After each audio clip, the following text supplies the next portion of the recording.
ওই 1% মানুষ যে একটা আসনে আমাকে ভোট দিতে চায় শাপলাকলিতে, তার এজেন্সির ভয়েস হচ্ছে আমি।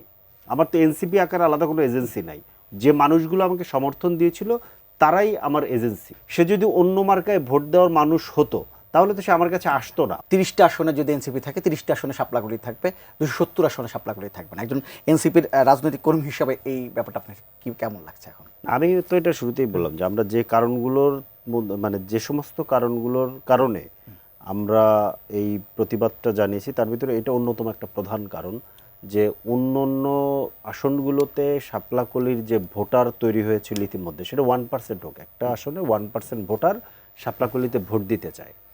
তো আমার আসলে কি বলবো, যে আমি যেটা মনে করি অ্যাজ এ এনসিপি আমার এই রাইটই নাই যে আমি তার এই অধিকারটা কেড়ে নিব। আমার কাজ হচ্ছে তার এই অধিকারটা বাস্তবায়ন করা। বিকজ ওই 1% মানুষ যে একটা আসনে আমাকে ভোট দিতে চায় শাপলাকলিতে, তার এজেন্সির ভয়েস হচ্ছে আমি। আমার তো এনসিপি আকারে আলাদা কোনো এজেন্সি নাই। যে মানুষগুলো আমাকে সমর্থন দিয়েছিল তারাই আমার এজেন্সি। তো এই যে যে এজেন্সি, এই এখন তাহলে কী হলো, এখানে আমরা তাদের এজেন্সিকে একটা ঝুঁকির মুখে ফেলে দিলাম। সে এখন কোথায় যাবে? সে কি তাহলে মানে কি বলে যে অন্য মার্কায় ভোট দিবে, নাকি সে মানে ভোট দেওয়া থেকে বিরত থাকবে?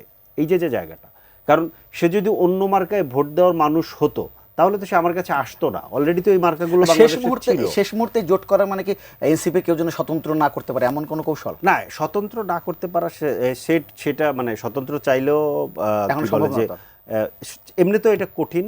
আর হচ্ছে যে মানে স্বতন্ত্র কেউ করতে চাইলে যেই ওইরকম প্রস্তুতি আসলে কারোর মধ্যে ছিল না।